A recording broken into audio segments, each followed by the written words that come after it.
Assalamu alaikum muhterem millettaşlar, siz Tatarlar tapşırığın qarıysız. Bugün гадәттәге şatны davamında Tatar dünyasında bulgan kay bir mühim vakigalarını barlarız. Studiyada min İnsaf Abdullah. 27 январда Leningrad çılğanışı üzülüge 75 yıl toldu. Tataristan Respublikasında da bik көп şaralar uzdı. Bilgili bu batırlıkka öz ilişin kırtken veteranlarımız sanı günden gün kimi. Arşada Leningrad çılğanışı isteligine muzey açıldı. Toluraq haberçimiz Leysen Hacıyeva.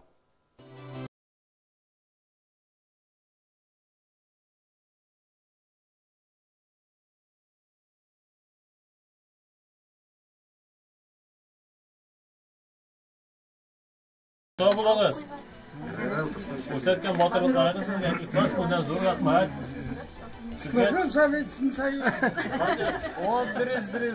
Бейік Ватан сугышы башланғанда Исхак Ага Хабибуллин нибары 17 яшында булган. Ленинград фронтында хезмәт итеп кайткан герой.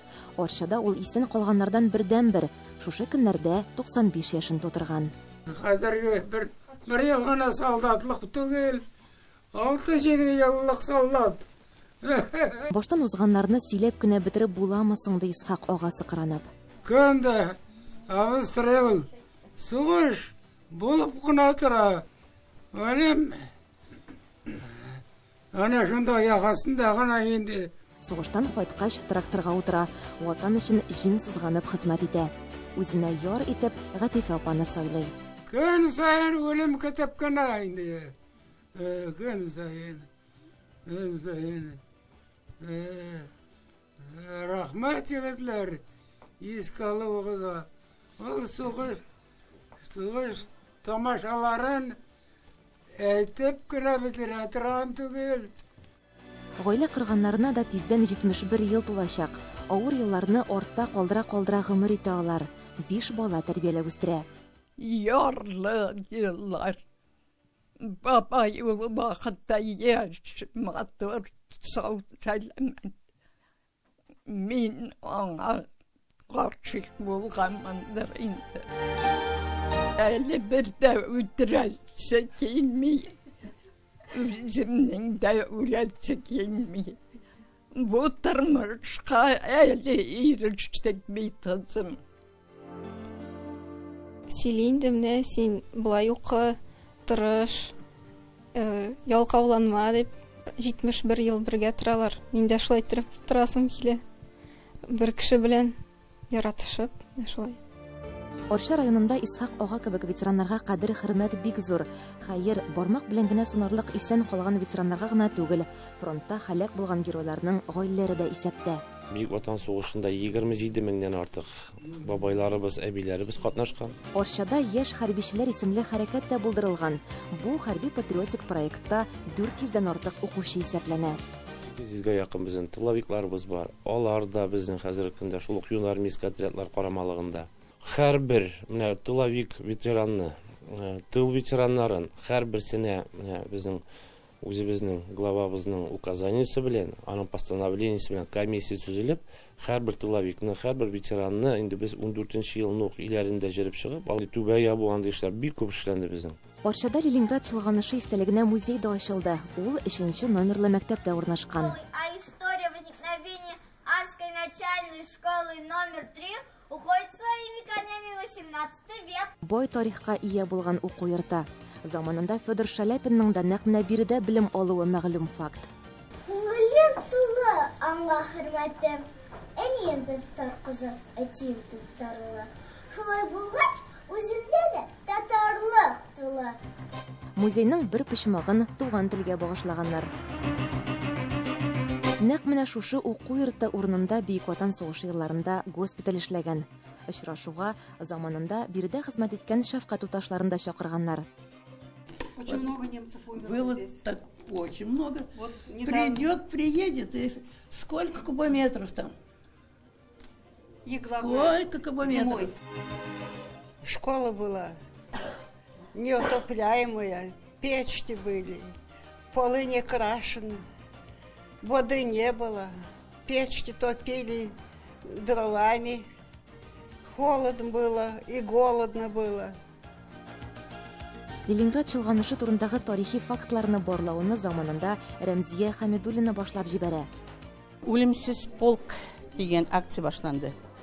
Шуннан мин иләрдән иләргә җиреп чыгып, элеккеге кешеләр белән очрашып, кемнең фотографияларын, кемнең портретларын ясый әле килеп кергәндә, Венера Хадеевна дигән күп ел бездә 60 еллап врач булып эшләгән. Ихари Фарим аның бик күп карточкалар янды. Мондый синең белән берәр хәл булса Венера Хадеевна. Булар бит җугала. Әйдәгез берәр системага китерергә әле дип татындык. Без менә әкренләп 1 ел дәврендә системага китердек. Патриотик тәрбия проектында катнашып 350 мең сум грант ота. Ашада урнашкан 3 госпитальгә багышлап альбом чыгара. Мин шулай итеп шушы альбомны ясап таратылды. Хәзер бит инде минем калды тагы 100 мең акчам, 110 мең акчам куйым дигәндә мемориальный такта ясаса килде. Менә мемориальный такта безнең хәзер әзер, җылырак булгач без аны куябыз. Әлбәттә, бу музей әле башлангыч кына ди мәктәп җитәкчелеге. Шулай да нибары 3 ай эчендә күпме хезмәт башкарып чыкканнарына гаҗәпләнерлек. Сугыш чорындагы материалларны җыю безгә бик кызыклы да булды. Икенче яктан бик тырышып эшләргә дә туры килде. Барышева Александра Николаевнага безнең балалар үзләренең класс җитәкчеләре шушы музей почмагының җитәкчесе белән бергә бардылар. Кара-каршы утырып фотографияларга төшеп документларны актардылар.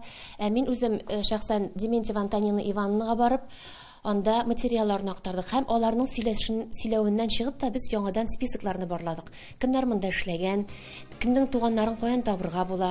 Экспонатларны да ветераннар белән бергәләп туплаганнар. Беренчедән хөрмәтлибез. Без аларны яратабыз, без аларга гел булышабыз. Нәрсә дисәң дә һаман безнең белән связьдә шалтыратып та торалар кайберләре. Безнең хәлләрне сорап, аннан соң кышкыны дисәк инде каршы тартабыз. Нәрсә дисәң дә алар безнең өчен үзебезне кешеле, үз әби бабаларыбыз шикелле һәрберсендә күрәбез. Бездә хөрмәт итәбез һәм яратабыз. Кунаклар өчен бик матур эчтәлекле, җырлы, моңлы чара да әзерләгәннәр иде. Шул чәчле ветераннар һәм аларның туганнарын елатып та, килдереп та алдылар. Районда бу геройларга карата булган ихлас хөрмәткә сокланып кайтып киттек.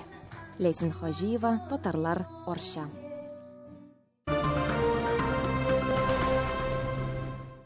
Кряжлы авылы мәктәбен саклап калалдылар. Бу хакта Оренбург өлкәсенең татар милли мәдәни мөхтәрияте рәисе хәбәр итте. 2 атна мәктәп ябылып торды. Кышкы яллардан соң укучыларны дистанцион рәвештә укыттылар. Без бу хакта узган тапшыруларыбызда сөйләгән идек инде. Тик ул вакытта мәктәпнең язмышы билгесез иде әле. Хәзер вазгыять үзгәрде. Үз мәктәпләрен саклаучылар хакында Фируза Әбсәләмова.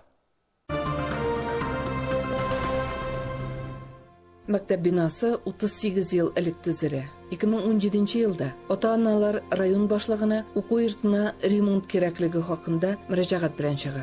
Җитәкче сүз бирә, ләкин вәгъдәсен үтәми. Ремонт булмады, капитальный ремонт.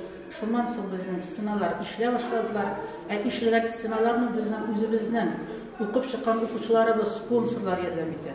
Алар ярдәмендә безнең мәктәбебездә тора. Аларның максаты шул: безне мәктәпне ябып, безне күрше Сергуш авылындагы мәктәпкә күчерергә. Анда 10 балалар мәктәбендә. Җыелышка җитәкчеләр мәктәп мөдирендә укытучыларны да безнең иҗат төркемендә кертмәде. Әти-әниләр белән сөйләшү ябык ишек артында үтте. Безнең иҗат төркемен җыелышка кертмәделәр. Мондагы ишек артындагы тавыштан гына нәрсә турында сүз барган белергә була. Мәктәптә 27 укучы, аларга 10 укытучы белем бирә. Күрше мәктәптә татар теле укытылмаячак дип борчылалар. Соңгы елда ул факультативка калган. Сәбәбе бер генә: дәреслекләр юк. Ничек шундый мәктәпне бетереп ябып, аларны чит Мукшы авылына ибәргә кирәк. Алар бит үзләренең телләрен, милләтләрен, гореф-гадәтләрен барсындан да югатачаклар. Алар турыс балаларына әйләнәчәкләр. Юк, татар мәктәпләрен ябалар инде. Монда Абдуллин районында Абдурахман мәктәбен яптылар.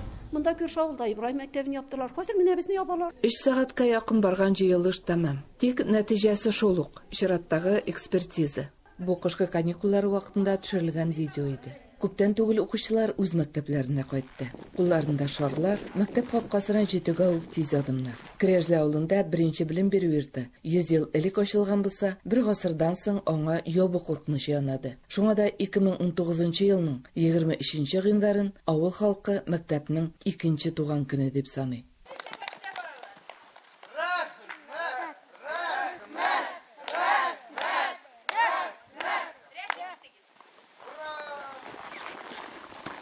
Узган атнада Оренбург делегациясы Казанда булды. Оренбургларны Бүтүн дөнья татар конгрессында Татарстан премьер-министры урынбасары Милли шура рәисе Василь Шахразеев кабул итте. Мәгариф системасы татар халкының үсеш стратегиясының берлеше. Бу хакта да сөйләштеләр. Милләттәшләребез арасында Крәҗле мәктәбе җитәкчесе дә бар иде. Мөсәккәнне экспертлар җибәрде, өлкәбезнең губернаторы һәм ул экспертлар булай диделәр, үзләренең заключениесында мәктәптә аварийность юк диделәр. Шуннан соң алар 2 көн понедельник, дүшәмбе, сишәмбе алар шушы заключение әзерләделәр һәм без шушы заключение нәтиҗәсендә чәршәмбе көнне мәктәпкә килдек. Балаларны үз мәктәпләренә китерүдә Оренбург татар милли мәдәни мөхтәриятының яңа сайланган рәисе күп көч куйды. Договоренность губернатор белән хәзер ясыйлар смета, проектный смета документация. Алар где-то 2 ай үтәчәк. Аннары инде акча выделяйтлар. 1 сентябрьгә чаклы ремонтлап, әйбәтләп монтаж итеп, Крәҗле мәктәбен 1 сентябрьдә балалар укырга бара тагын. 2 атна дәвамында ябылып торган Крәҗле мәктәбе үзенең элекке уку-укыту режимына күчте. Оренбург өлкәсеннән Фирүзә Абсалямова, татарлар.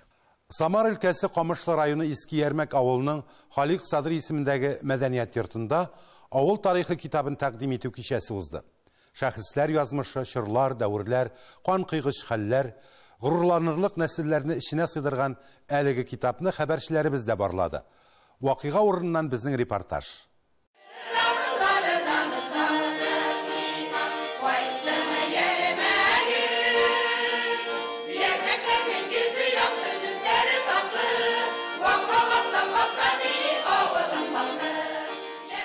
Иске Ярмәк авылы тарихы китабын тәкъдим итү чарасында иске ярмәклеләр, шушы авылда туып үскән читтә яшәүче авылдашлары, күрше-тирә авыллардан килгән милләттәшләребез, Татарстан Республикасыннан һәм Самара шәһәрләреннән мәртәбәле кунаклар катнашты.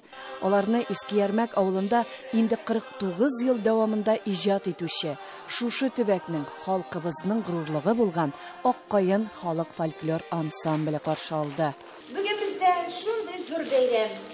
Ниһаять, ничә еллар буена көткән Иске Ярмәк авылы тарихы китабы инде дөнья күрде. Безгә мирас итеп калган телебезне, милли хисләребезне, милли рухыбызны саклар өчен тарихны белү кирәк. Минем сүзләрем әгәр дә сезнең йөрәкләргә барып җитсә, мин шат һәм бу китап юкка язылмаган дип уйлыйм. Милләтебез югалмасын иде. Балаларыбыз татар телендә шушы язылган мәкаләләр күп киләчәктә шушы булган хаталарны гыйбрәтләнеп аларны кабатламасыннар иде. Дөньябыз тыныч булсын. Бу китапның дәнәсе барлыгы 300 дәнә. Шулай бит? Ул 300 дәнә нәрсә ул? Ул Ярмәк авыл халкына да җитми.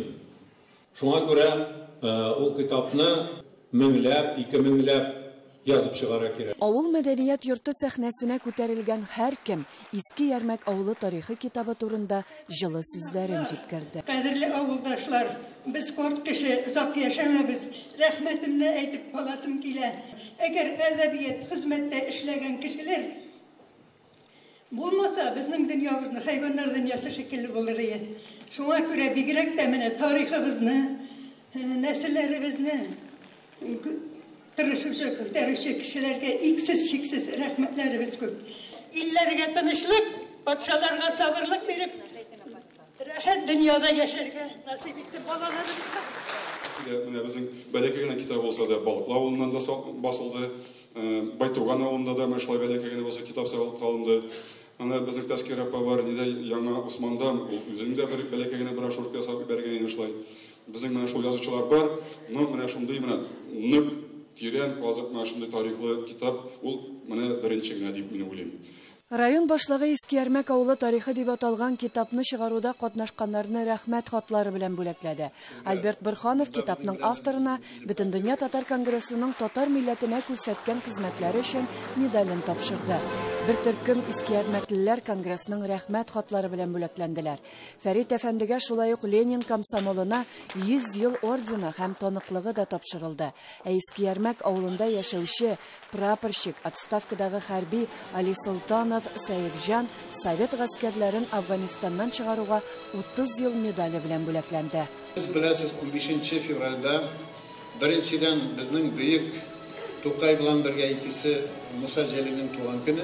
Шуннан соң 15 февральдә менә монда сезнең бер Афган җигетегез дә, мин үзе Афганистанда үзем булдым. Афганнан безнең Советлар Союзының гаскәрләре чыгуына 30 ел була. 40 ел була бу ел анда керүгә һәм 30 ел. Төрле чаралар безнең күп. Менә без бүген сезнең кичә безне бик матур итеп кабул иттеләр. Рәхмәт.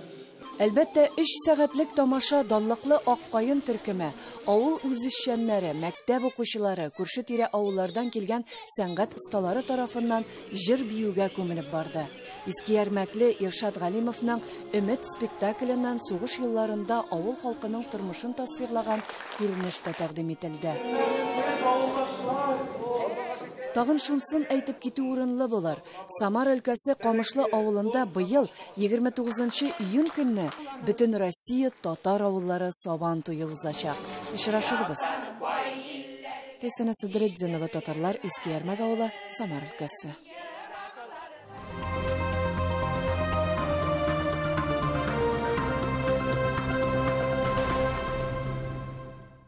Ульяновский шәһәрендә Татарстанның атказанган артисты Барый Тарханов исемендәге татар халык театрларының төбәк-ара фестивале башланды. Узган елларда анда өлкәнең авыл районнарындагы мәдәният йортлары каршында эшләп килүче коллективларына катнашкан булса, быел Татарстанның Апас, Буа районнары сәхнә осталары да үз спектакльләрен семберлеләргә тәкъдим итә. Фестивальнең ачылышы һәм анда катнашучы үзешчән артистлар турында Ульяновскийдан Рамис Сафин. Инде менә 4-нче ел рәттән театр сөюче сөмберләр гыйнвар аеның соңгы якшәмсендә татар мәдәният үзәгенә татар театры фестиваленә җыела. Әлге фестивальдә моннан 3 ел элек 2-3 коллектив катнашкан булса, бүгенге көндә инде аның саны 10-дән артып китте. Тагын шунсы да игътибарга лаек. Әлге фестивальдә быел Татарстан һәм Чуашстан республикаларыннан да татар халык театрлары чакырылды. Быел мәдәният үзәгенең фаисына килеп керүгә тамашачы чын мәгънәсендә үзен театр дөньясына килеп кергәндәй хис итә. Бер почмакта узган елларда уйналган спектакльләрдә кулланылган декорацияләрдән, артистларның киемнәреннән һәм һәр төрле хуҗалык реквизитларыннан торган интерактив күргәзмә эшләп тора. Мондагы һәр нәрсәне кулыңа алып, борынгы сәке, урыныкларга утырып фотога төшәргә дә мөмкин иде. Аларны шәһәрнең Киндиак мәдәният йорты каршындагы Нур татар театрына йөрүчеләр әзерләгән. Һәрбер авылда, һәрбер чормада, һәрбер сарайларда, һәрбер сындыкларда булып чыктык. Бик кирәкле, үзебезгә яраклы, үзебезнең декорациягә килешә торган һәрбер әйберләрне дә җыярга, тупларга тырыштык. Без буларны бик еш кулланабыз. Зур сәхнәдә спектакль башланганчы, үзәкнең икенче катында тормышның бер мизгеле дигән фотокүргәзмә дә ачылды. Әлеге фотоларда 4 ел дәвамында бу фестивальдә катнашкан коллективлар куйган спектакльләрдән күренешләр сурәтләнгән. Андагы фотоларны караганда, үзешчән артистларның шул чаклыда табигый уйнавына, аларның сәхнәдәге халәтенә хәйран каласың. Ә бит булар үзешчәннәр. Здесь вы видите фотографии, сделанные со спектакля, которым вы рукоплескали, которым вы восхищались и смеялись, и плакали, и вместе негодовали.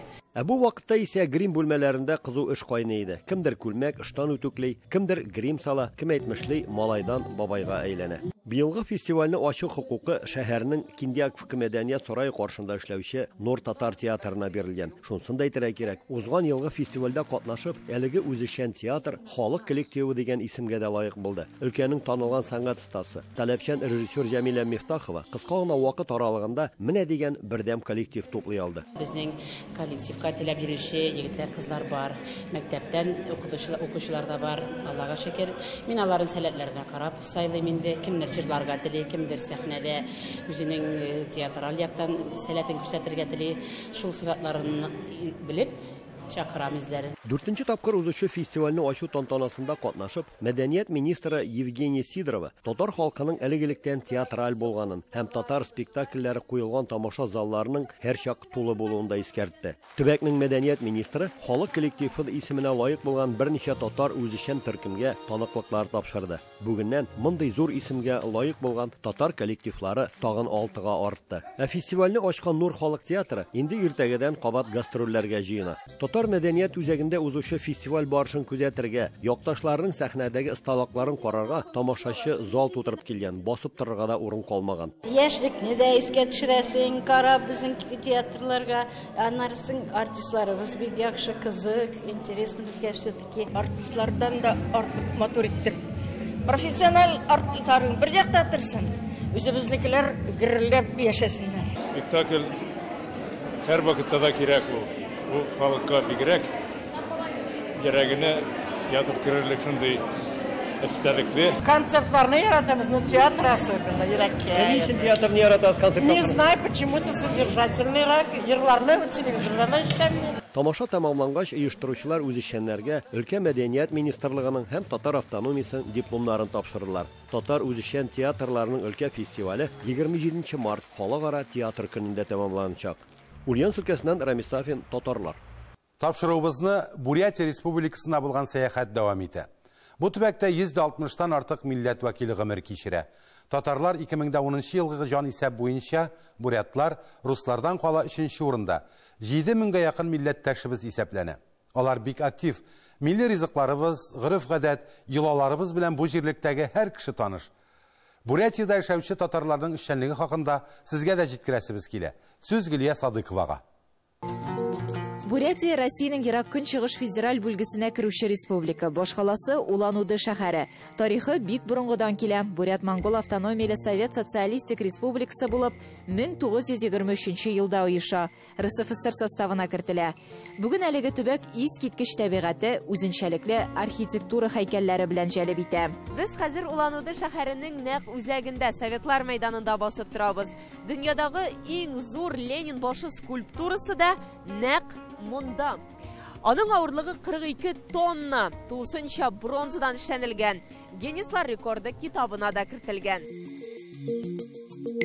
Әлбәттә, шәһәрнең истәлекле тарихи урыннары буйлап бик озак йөрергә мөмкин булыр иде. Җирле халык гасырлар дәвамында килүче традицияләрне саклап яши. Ул яктан милләттәшләребез дә зур тырышлык куя. Үз торган җирләрендә милли мөхит тудыралар. Милли ризыкларыбызның да нинди интелисең сатып алырга була. Улан-Удэ шәһәрендә бу эш белән Башкортстаннан булган инде 6 ел Бурятиядә яшәүче Виктория Марчук шөгыльләнә. Татарские пирожки — это то, что пекла моя мама в детстве. Мне хотелось что-то привнести своего домашнего из Уфы. Татары часто приходят в наш магазин, и на Сабантуях мы встречаем наших представителей. Всем очень нравится, все очень рады, что появилась именно такая выпечка. Үч пишма, кулак бәлеш, өлеш, башка милләтләрдә татарлар да бик яратып алалар ди Виктория. Татар милли мәдәни мөхтәрияте аларга тагын да зур өметләр баглый. Мы все-таки с ними мечтаем байкальский чак-чак пустить в производство, чтобы у нас чак-чак с кедровыми орешками, вот, который как бы у меня, это задумка очень давно, и мы ее на Сабантуе всегда исполняем, но это все-таки ручное производство. А здесь хотелось бы, чтобы это была действительно кондитерская, чтобы они этот чак-чак продавали, чтобы он дошел до Казани, и даже Татарстан полюбил наш байкальский чак-чак. Рахим Тагес, Бездатамле.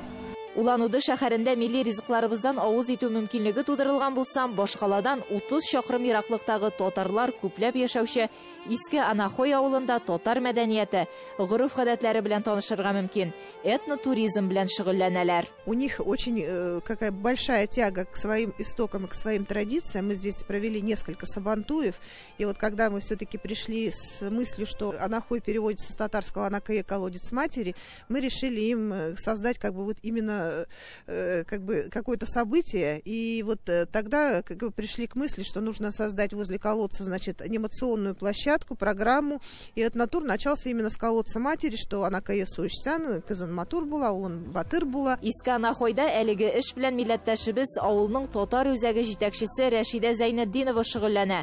Балаларга үз гырыф-гадәтләребез, йолаларыбыз турында сөйли. Хәзер инде балалар үзләре дә әлеге кую белән бәйле риваятләрне яттан белә. Давно это было. Шли уставшие путники. У путников совсем не было сил. Не могли они дальше идти. Совсем обессилели.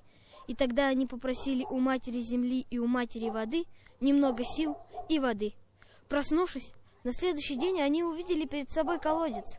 В одном в нем была чистый, прозрачный, бил из 7 ключей аршанов. Попили люди воду из колодца и почувствовали прилив сил. Понравилось им это место, и в благодарность за спасение они назвали его колодцем матери. Туристик маршрутка шулай ук татар халык музее, шәк-шәк, бауырсак пешерү, токмаш кисү буенча мастер-класслар да кертелгән. Иң соңгы нокта ул Рәшидә Зәйнетдинованың йорты, милли рухта эшләнелгән ишек алды.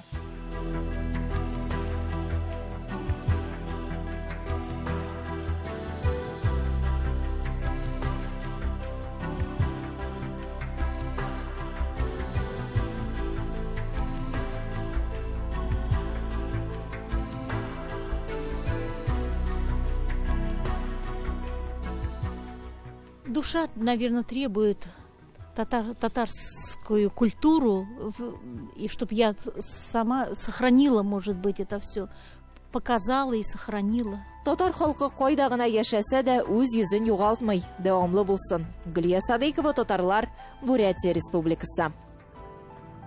Бүгенге менә шулар, хөрмәтле тамашачылар, сез татарлар тапшыруын карадыгыз. Алдагы көндә дә хәбәрләшеп яшик. Сау булыгыз.